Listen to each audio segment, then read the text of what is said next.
Isang magandang bagong Pilipinas.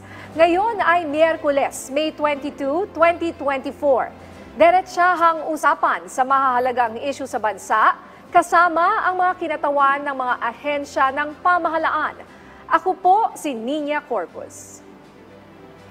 Mainit na balita at mga problemang dapat aksyonan ang ating bibigyan solusyon. Ako po si Congresswoman Attorney Migs Nograles ng PBA Party List. Tutok lang, narito na ang Bagong Pilipinas ngayon.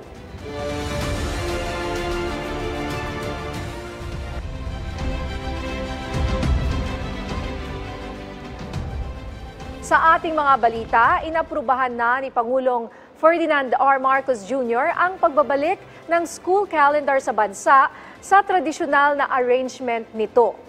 Kaugnay nito, magbubukas ang klase para sa school year 2024 to 2025 sa July 29 ngayong taon at magtatapos sa April 15, 2025.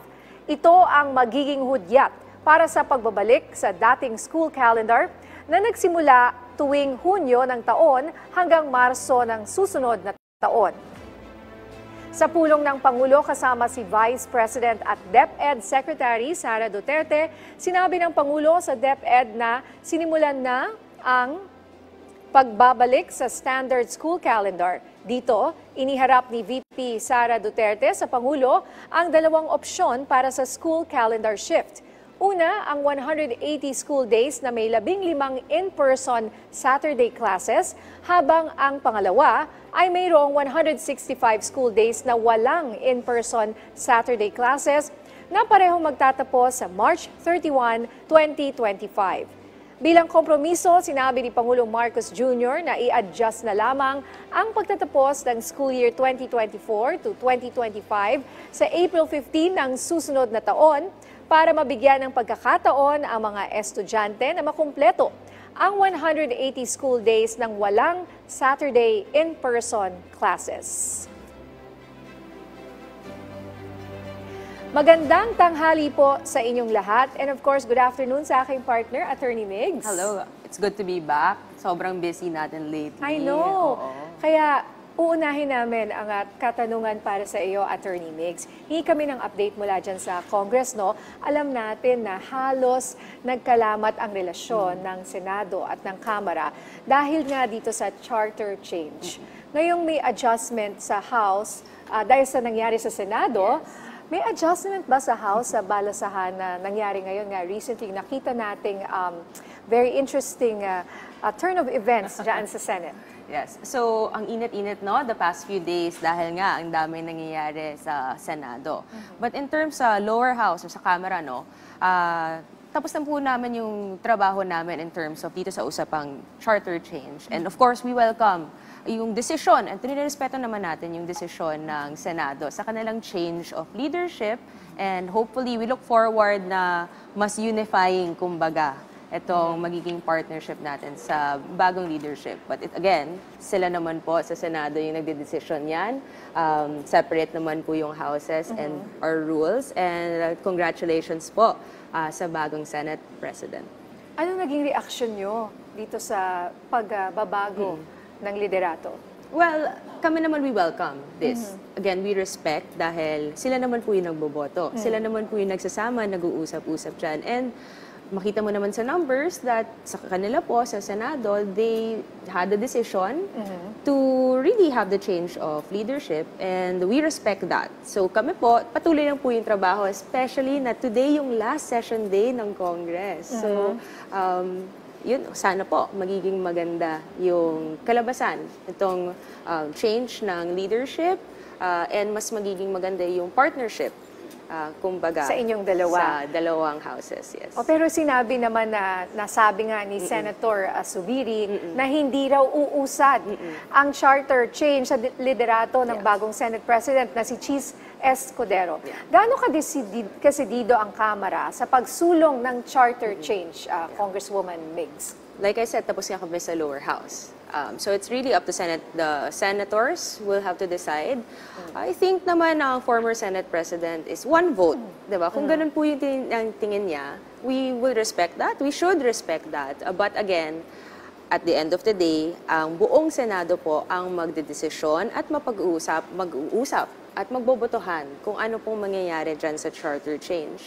Hopefully lang, magiging mabuti to, positive yung magiging resulta dahil nga po, ang tinitingnan natin ang pagbibigay ng more jobs and pagbubukas ng ekonomiya para, syempre, ang hirap ng panahon ngayon, di ba, ang mamahal ng mabilihin, and this will help sana, no, ang buong bansa natin ng mamamayang Pilipino. Speaking of job generation and the economy, mananatili ba tayo na economic provision lang ang babaguhin sa saligang batas at hindi gagalawin ang political provision? Ever since the beginning naman niya, laging economic provisions lang pagpasa po namin dito sa pagpasa namin sa House, sa lower house, economic provisions lang. Ngayon, nasa Senate, economic provisions lang po din ang pinag-uusapan. Walang mababago na political provisions, wala pong ganyan. Economic provisions purely para sa generation ng jobs, generation ng ating pag-unlad, kumbaga, ng ekonomiya natin. Alright, maraming salamat sa mga update mo, Attorney Migs. At bilang pagtupad sa hangarin ng pamahalaan na makapaghatid ng mas murang bigas sa merkado, inaprobohan na sa ikatlo at huling pagbasa ng Kamara ang House Bill number 10381 o ang panukalang pag-amyenda sa Rice Tarification Law. Sa ilalim ng panukala, target na maibalik ang kapangyarihan ng National Food Authority na makapagbenta ng bigas sa mga pamilihan, lalo na sa panahon ng emergency. Layon din itong mapalakas ang rice buffer stocking at market intervention sa ngalan ng mas murang bigas. Ang Department of Agriculture papayagan ding magdeklara ng food security emergency kung may kakulangan sa supply o sa oras na tuloy-tuloy ang pagtaas sa presyo ng bigas. At sakali namang magkulang ang supply, papayagan na ulit ang NFA na mag-import ng bigas pero sa ilalim lang ng pahintulot ng Agriculture Secretary.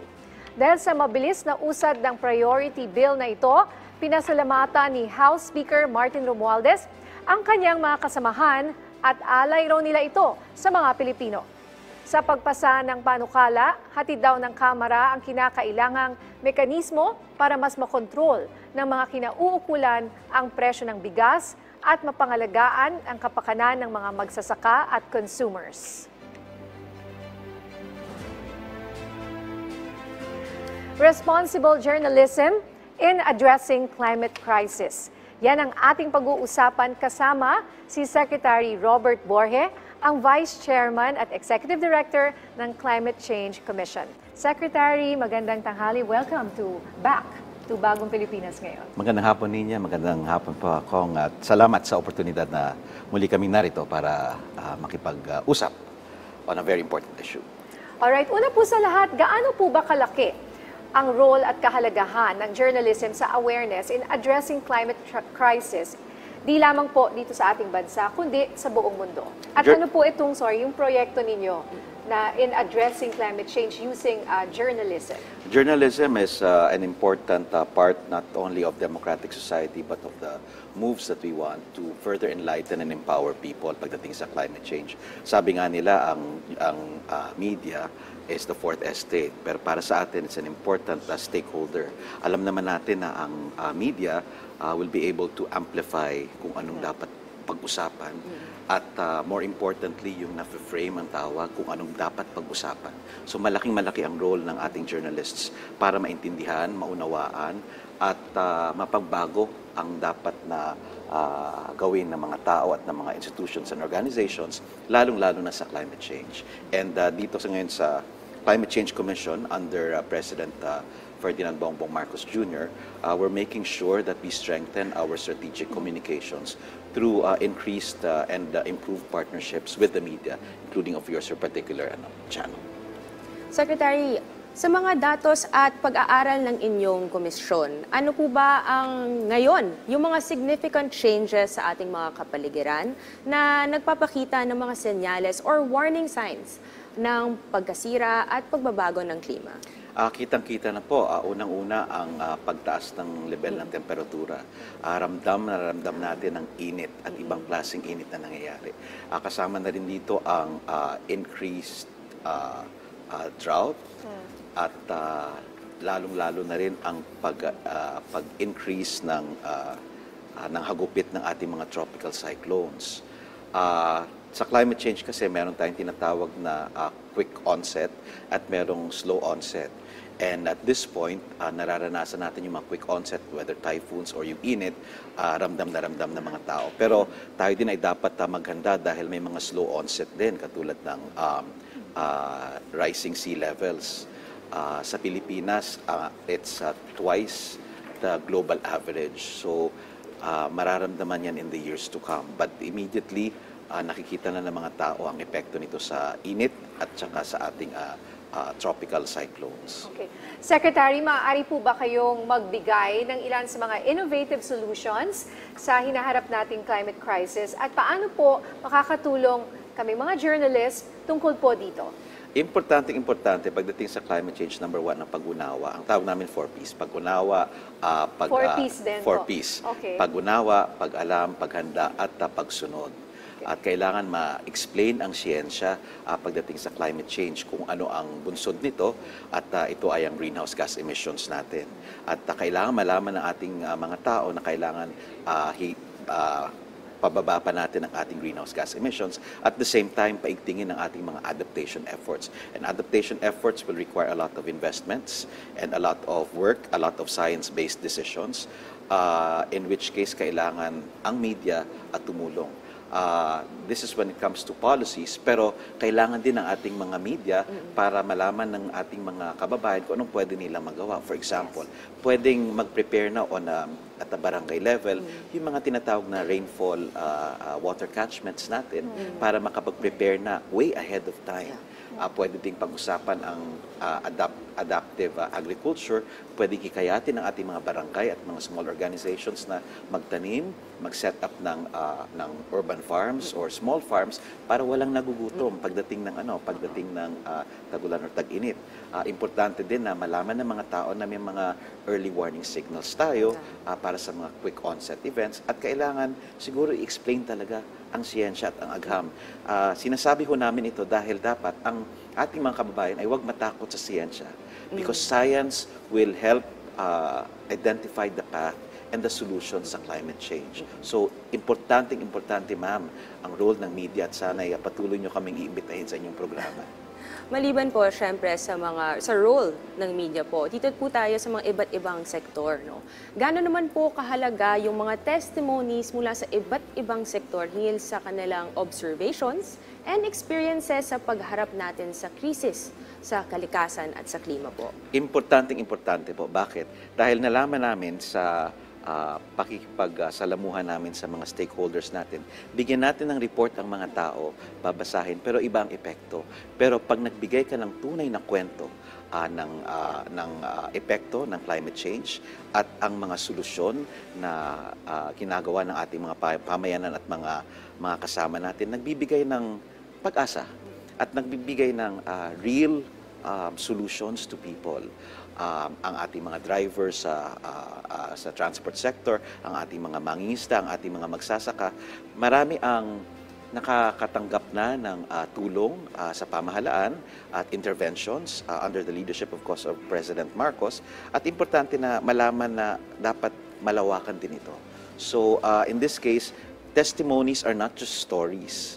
Testimonies are real accounts, not just of the challenges faced, but of the successes of our country. Of course, it's not going to be all success. We need to understand na marami pa ring mga hamon. Pero kung may mga testimonya tayo na tayo naman ay umaangat at umaayos, we move people further forward to make them feel empowered at kayang-kayang harapin ang hagupit ng climate change. Ito pong sinasabi niyo mga testimonies, can you give us an example para lalo pong maintindihan ng ating mga kababayan? Kasi kahit po yung iba dyan, tanong natin sila kung gumawa ka na siguro ng survey or just maybe man on the street, no? Tanong mo sila, ano ang greenhouse gas? Sa tingin mo po ba makakasagot dyan ng isang ordinaryong mamamayan? Saan to nanggagaling? Baka meron po kayong mga programa to be able to explain this better to them. the mainstreaming of climate change is the mandate of the Climate Change Commission. But in mainstreaming also, there are different agencies mandated based, of course, on what they do. For example, for the Department of Education, kasama dapat ang pag-mainstream ng ating disaster risk and crisis management, kasama na rin ang climate change. Sa Department of Health, pinag-uusapan din siyempre ang epekto ng climate change sa public health. Ano? But all of this is done through what we do, coordinating work. For example, now, we're working with the Department of Health on a program that will train our barangay health workers to better understand the link between climate change and health. At pag nalaman yung link na yon at na-explain sa barangay, ang hope natin ay mas maintindihan at mas mauunawaan ng mga tao. But as it is right now, for example, sa People's Survival Fund, we have a climate field school and we have several projects on flooding. At nalalaman at nakikita ng mga LGUs doon kung anong epekto nito. Pero again, the challenge is dapat hindi lang siya LGU specific, dapat sa buong bansa. So from the testimonies to a strong strategic communications plan, to strong partnerships with the media, and through strong partnerships with CSOs, mas napapaalam natin sa mga tao kung ano ang climate change at ano ang pwede pa natin magawa para maiwasan ito or makatulong sa transformative climate action. So ano pa po, Sec, yung mga kasalukuyang mga challenges, no, na inyong kinakaharap sa pagtugon sa lahat po ng lahat at ng pamahalaan sa lumalalang issue ng environmental crisis? There are a lot of challenges for us. Maraming systemic and organizational. Unang-una, ang budget is an issue kasi we have limited resources. But alam ng Climate Change Commission na resources will always be limited. So ang challenge para sa atin ay gamitin ng maayos kung anong limited resources tayo para matulungan ang programa ng ating pamahalaan. Now, importante din po para sa amin to really make people understand what climate change is and ano ang epekto nito. Importante na paigtingin pa ang ginagawa naming information and education and our partnerships, especially with our LGUs. Yan po kasi ang marching orders ni President Bongbong Marcos to make sure that our LGUs are provided the interventions and the support that they need kasi sila ang nasa front lines. So kami naman sa Climate Change Commission, we're working with DILG, for example, and the DBM on ensuring yung capacity building nila. But for this year, we will go around at least 3 major nodes ang tawag namin para dalhin yung i-roadshow namin ang iba't ibang capacity building na pwedeng magamit pa ng ating mga LGUs. At kasama na dito ang paggawa ng Local Climate Change Action Plan at kanilang mga annual investment planning also in partnership with agencies such as DILG. Sabi niyo, Sec, ang dami yun talagang mga plano and most of it is information dissemination at mga reports, no, from journalists, from sectors, and also mga partnerships with the local government agency units and different agencies po. Pero ano naman po yung nakikita nyo siguro mga hakbang na tingin nyo ay makakapag-accelerate ng pagtugon ng lahat sa environmental crisis na kinakaharap natin ngayon? Napaka-importante po dito, ma'am, ang vision ng ating Pangulo dahil nakita niya, antimano, first day ng kanyang presidency, he already acknowledged that the climate change is the governance challenge of our generation. So kami naman po sa Climate Change Commission ay puspusan sa paggawa. Importante po kasi na mabalangkas ang policy framework para dito. And we're pleased to inform that under President Marcos, we've already completed the technical part of what we call the National Adaptation Plan. At internal processes na lang po ang inaantay para ma-approve ito at maihayag sa ating mga stakeholders. Pero the National Adaptation Plan is supposed to help our LGUs and other agencies and our communities para ma-build ang kanilang capacities and provide the support that they need. Kasama na rin dito ang NDCIP or National Determined Contribution Implementation Plan, which works naman on our greenhouse gas emissions. But ang gusto lang ho natin masabi is that the first time na magkakaroon tayo ng National Adaptation Plan and the Philippines will only be the second country in Southeast Asia, Association of Southeast Asian Nations, to have its own National Adaptation Plan. So under President Marcos, we're working on a strong policy framework, which is the mandate of the Climate Change Commission, to ensure that all of the stakeholders are better built to withstand and thrive even in the face of climate change. Ayan, so good luck po, lalo na sa darating naman na pag-change ng ating season. La Nina Correct. naman po, babalik po kayo uli sa aming programa, Secretary Borge. Maraming salamat po sa inyong oras, Secretary Robert Borge, ang Vice Chairman at Executive Director ng Climate Change Commission. Marami pang balita at talakayan sa pagbabalik ng Bagong Pilipinas ngayon.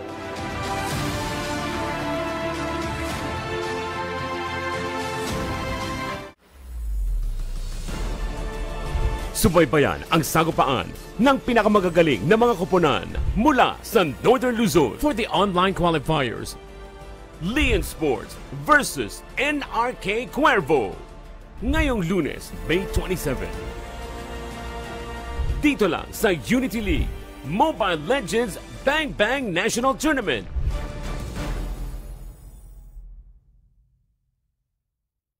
Susunod sa Schoolmates. Ganito kami noon. Dapat kayo rin ngayon.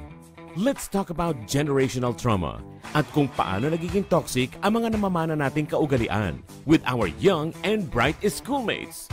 Naipapasa natin siya kasi naiisip natin na ay ganito kasi ako pinalaki. It's about communicating na parang sinasabi natin opinion natin, pero at the same time, hindi natin sila binabastos. Take care of yourself, guys. Rely on your peers if you have to. Talk with your parents if you can. Let's break the cycle at sumama na sa usapan sa Schoolmates. Huwebes, alas 8 ng gabi. Dito lang sa inyong PTV.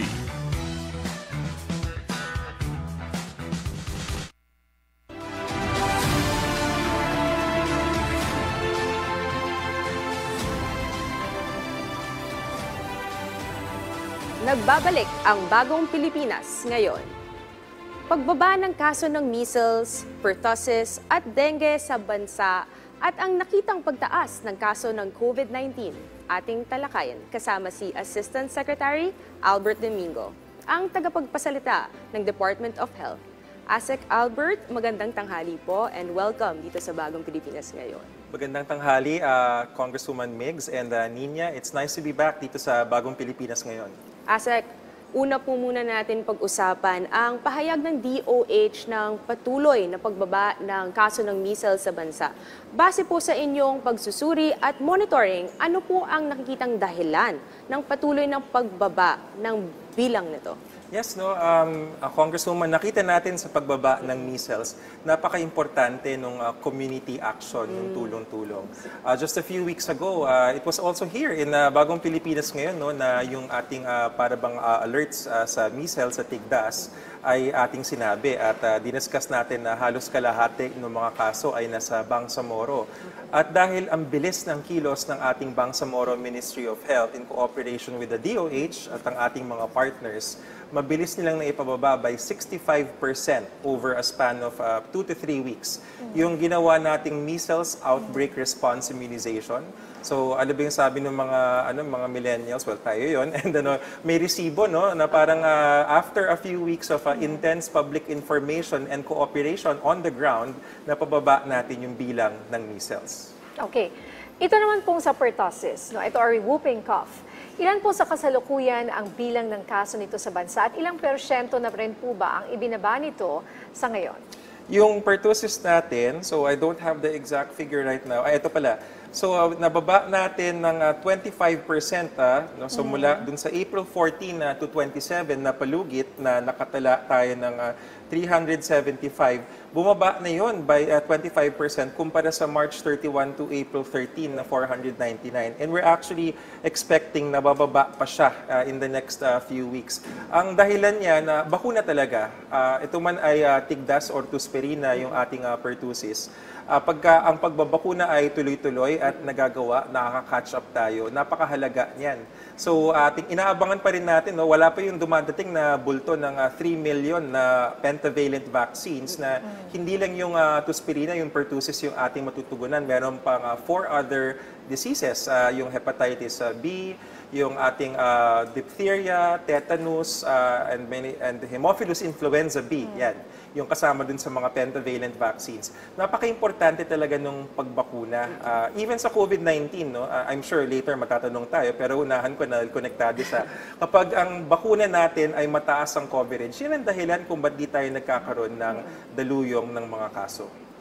Asek, you mentioned, ang daming mga sakit. Meron din kayong intensified nga na vaccination. At sabi mo nga po, it really helps, diba? Pero yung mga hakbang po na to na talagang para malaman ng mga tao. Kasi etong, lalo na pagdating sa bakuna, meron din normal na natatakot ang mga tao and all that. So how do you address these things para mapatuloy natin dahil nga sabi niyo earlier, itong vaccination is really one of the main reasons bakit bumababa ang mga iba't ibang sakit na kinakaranasan ng ating mamamayan.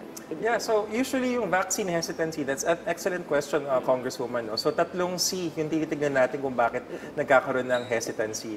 Yung una is yung competence. Ibig sabihin, may tiwala ba yung babakunahan dun sa nagsasabi sa kanya na bakunahan siya? Katiwa-tiwala ba kami sa DOH?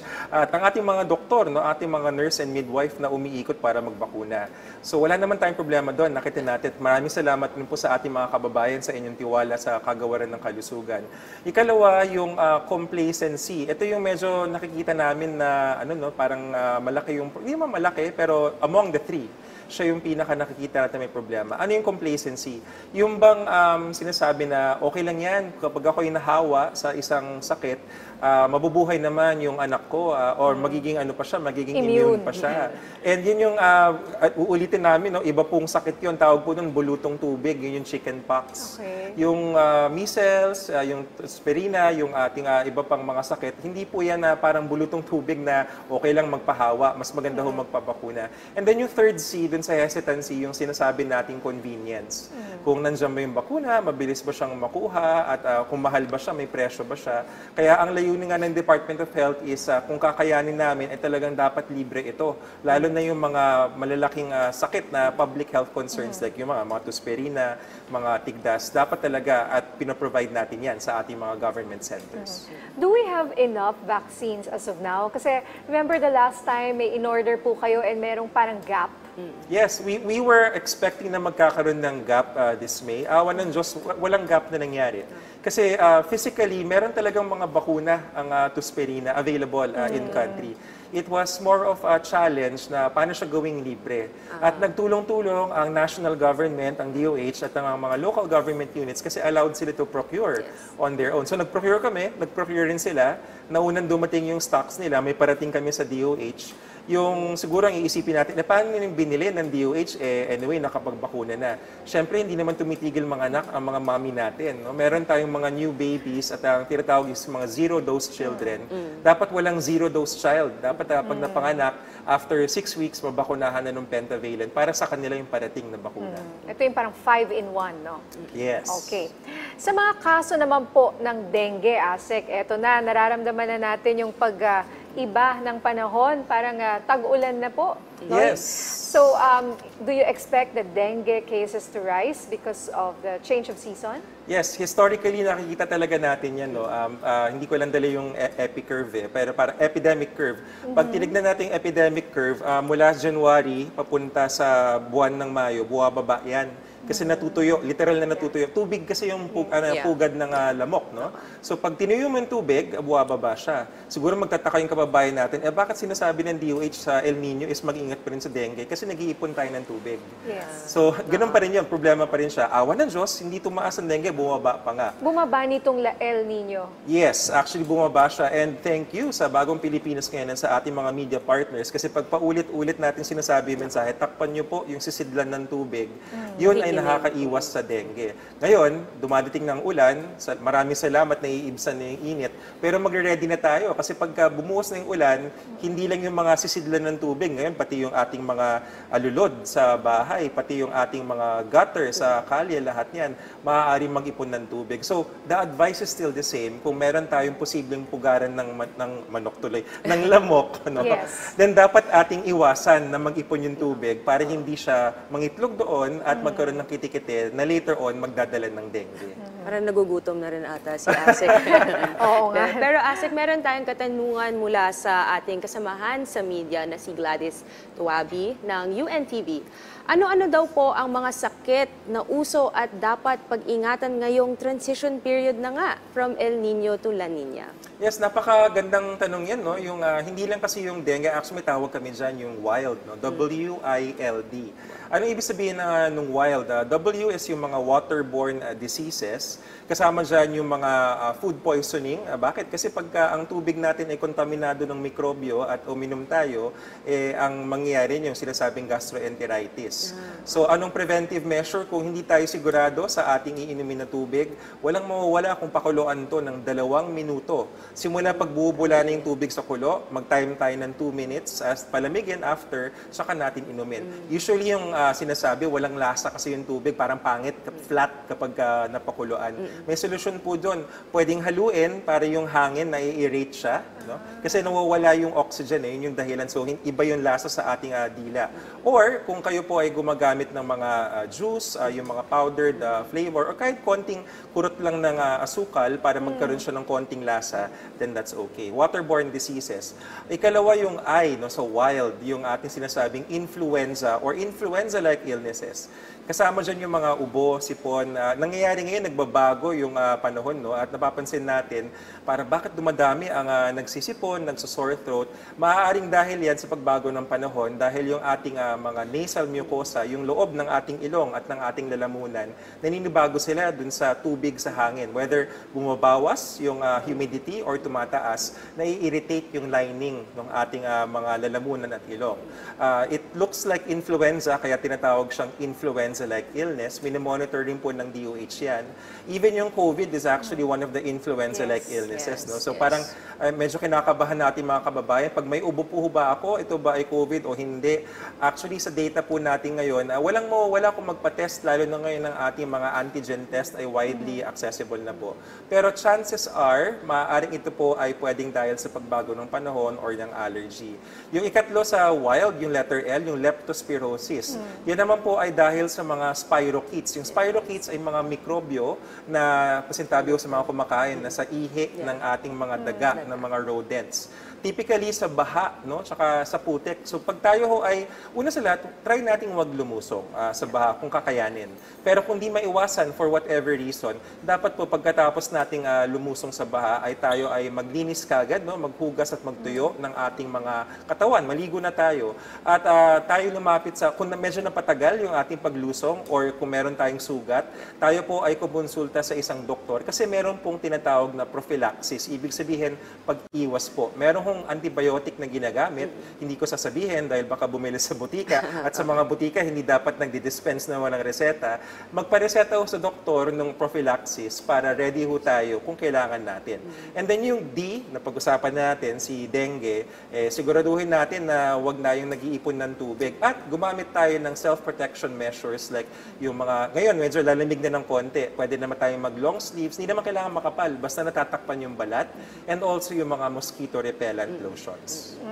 And speaking of, sabi nyo nga, influenza-like illness at kasama dito ang COVID, naitala po ang pagtaas ng kaso ng COVID-19 sa ibang bansa tulad ng Singapore at maging dito po sa Pilipinas. In fact, I'm getting text messages na may mga advisory sa mga ospital na kaya dumami talaga ang kanilang mga pasyente at sinasabihan tayo na mag-wear na naman daw ng mask at gawin uli natin yung mga advisories ninyo tulad nung meron tayong pandemic.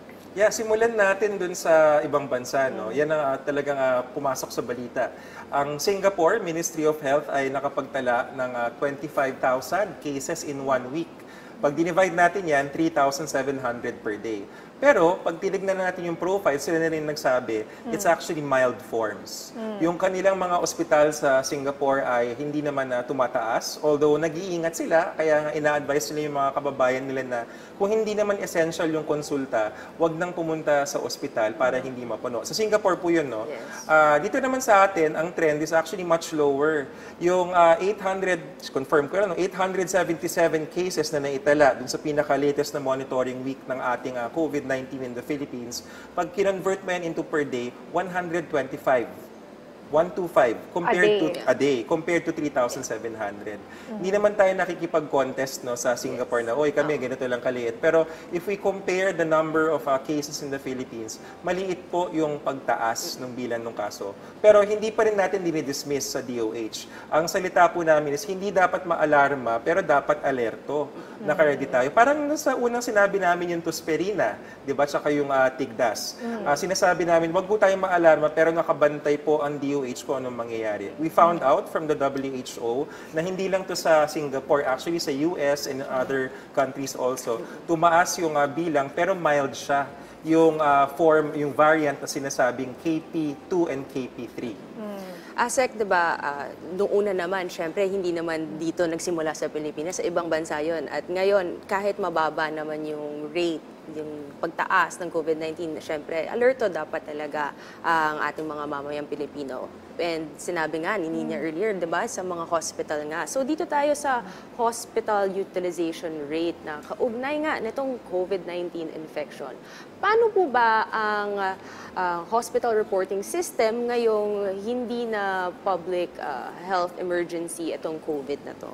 Yeah, so ang ating hospital reporting system, nandiyan pa rin po siya. No? Kaya lang mas maraming nagre-report ng public health emergency kasi mas maraming kaso. Ang dami talagang bulusok ng kaso noon.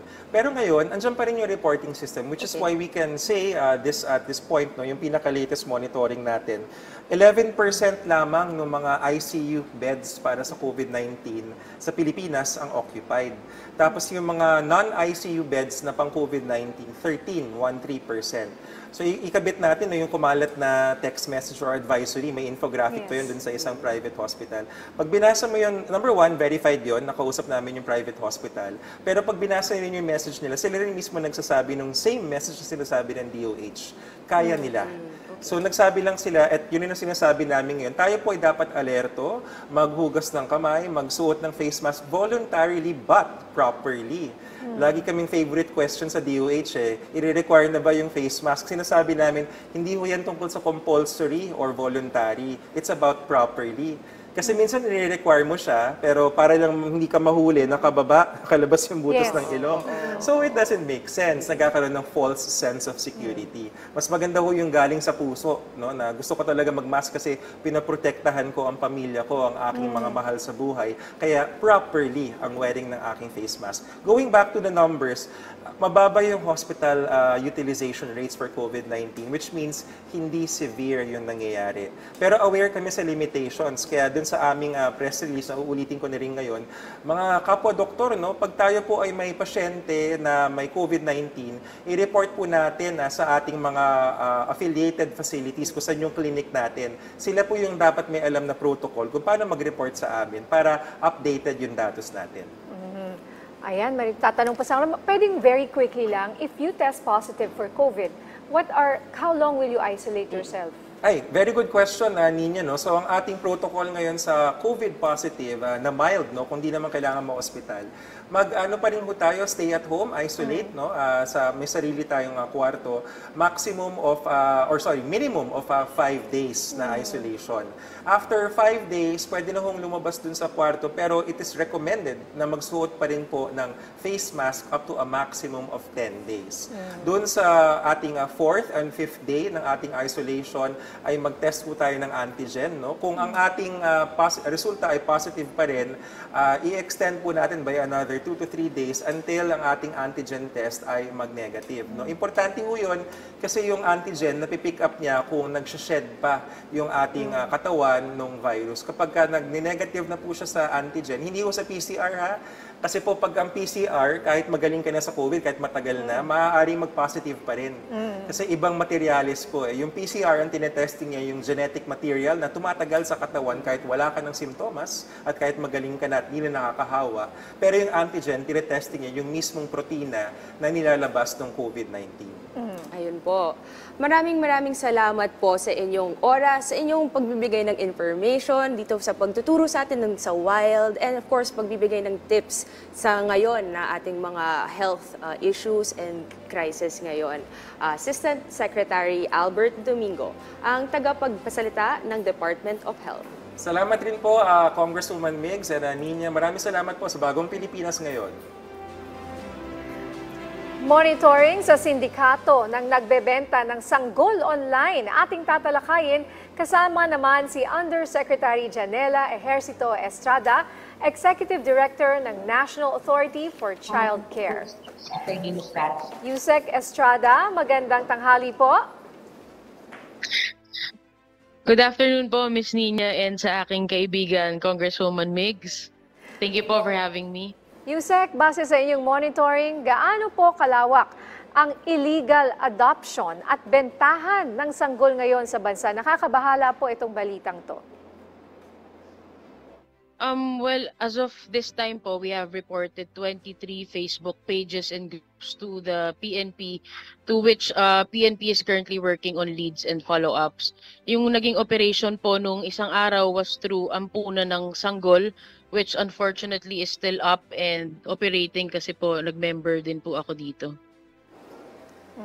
Yusek, meron lang akong katanungan. Hello, good to see you. Mula po sa nakaraang pagpupulong nyo with DSWD, ano naman yung magiging action plan nyo upang matigil na nga itong illegal na pagbebenta ng mga sanggol online?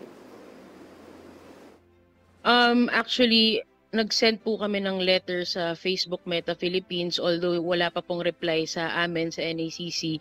Pero the other day, sabi naman po ni Sec Rex Gatchalian ay tutulong po siya sumulat sa Meta Philippines. At patuloy pa rin po yung mga magiging pakikipag-ugnayan namin sa iba't ibang government agencies at of course sa PNP para dire-diretso po ang posibleng hulihan at pagkaso natin sa mga salarin at sangkot sa online baby selling.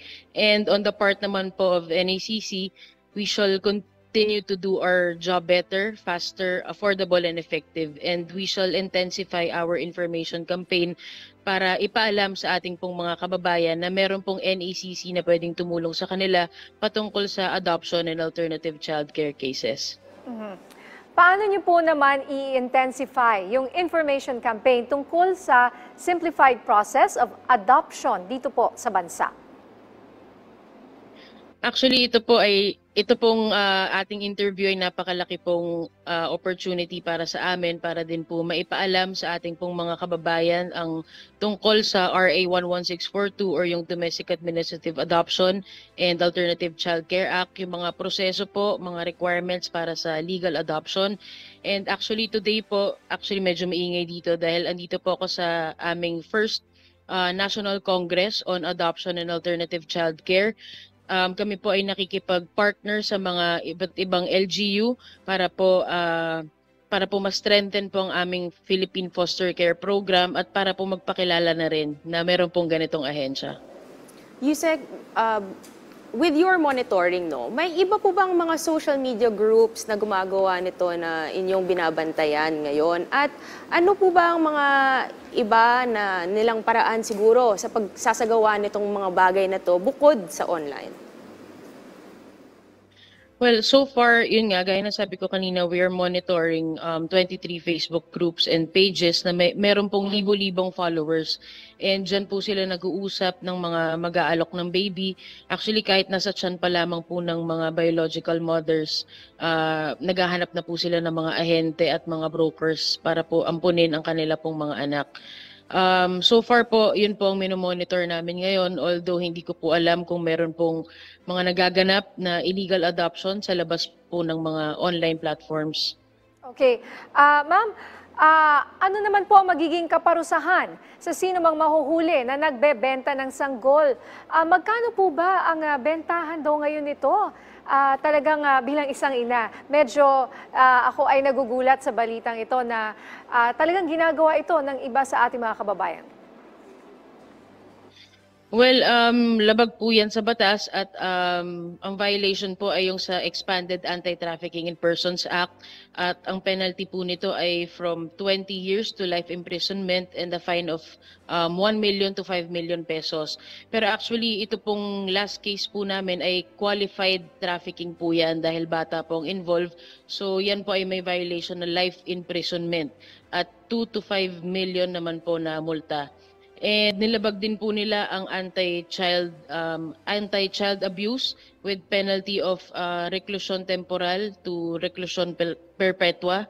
At na-violate din po nila ang illegal adoption under RA 11642 at doon naman po sa mga nagbebenta online, na-violate din po nila ang Anti-Crime Act with penalty of life imprisonment. Alright, so kung usapin na kung magkano po, they're willing to do this. I heard nasa may 45,000, may 50,000. Tama po ba? Sorry po, pakiulit po, ma'am. Yung sa kung magkano po, yung presyo. Kung magkano po binibenta Oo. yung mga bata? Yes. Ito pong last case, yung last case po ay binibenta po ng nanay for 50,000 and then nagpatong pa po yung broker ng 40,000, so total of 90,000 pesos po. Although yung mga iba pong nakikita ko doon sa groups na yon, ang pinakamababa pong benta parang mga nasa 10,000 pesos. Pinakamataas naman po is around 100,000. Mga nakita ko po Okay. doon po sa mga posts sa Alright. Facebook pages. Okay, grabe, 10,000. Alright, maraming salamat po sa inyong oras. Undersecretary Janela Ejercito Estrada, Executive Director ng National Authority for Child Care. Thank you, Ms. Dinya, at sa aking classmate, Congresswoman Meg. Salamat. At dito na po nagtatapos ang ating programa sa araw na ito. Samahan niyo kami ulit bukas dahil patuloy namin aalalayan at tutugunan ang pangangailangan ng ating mga kababayan. Ako po si Congresswoman Attorney Mix Nograles. Ako si Nina Corpus para sa Pambansang TV. Sama-sama tayo para sa isang bagong Pilipinas ngayon.